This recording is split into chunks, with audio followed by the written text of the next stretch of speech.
Joint Committee on Inner Line Permit System (Jcilps) has sought help from security force and government officials when carrying out ILP drives. Speaking to media persons at its office in Kashampat, Kunjeng Hazari Lekai, convener of Jcilps Thiam Sharachandra said,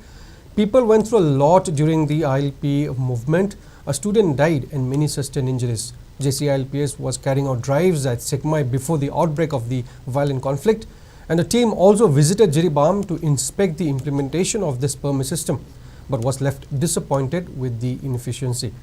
While lauding the efforts of Labour Department for apprehending 9 people who were involved in issuing bogus ILPS cards, Thiam Sharachandra urged those culprits who have fraudulently acquired ILPS to surrender to Jcilps.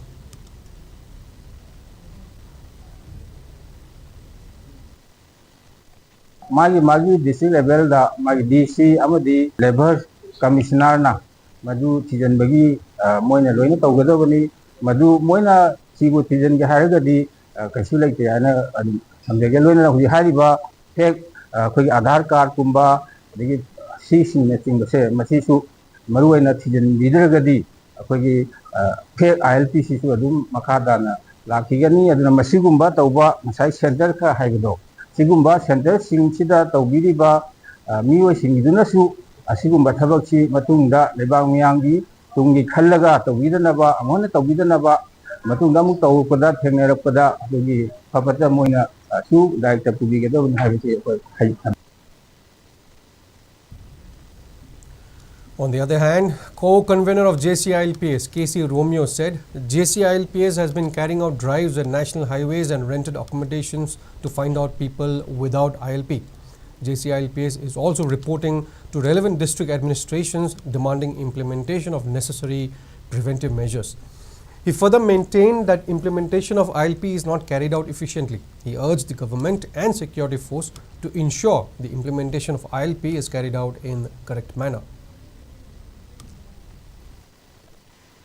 Surprise drive na surprise visit sumbat hek changjad jarpa matamda sarkar ge lenga ki law enforcement agency singa aikoi de hek athing pi ba haitare thoning da ba thogdo hek thoke tong to wa aikoi masen mark da si yarige tohon bidana ba appeal tawjari maram di object leiba bazar mayon da leiba koi di businessmen singa si koi di high level adum loba mantri malol sing official sing loin mak link up leiba do tawi aikoi na drive hek hobaga khang khang police la aga aikoi na tawi drive to hek thing magi What head like Adubo Hojiti, Lenga Suyauna, High with Drive Sida, Sanjan Minabanina, Equation Lengata,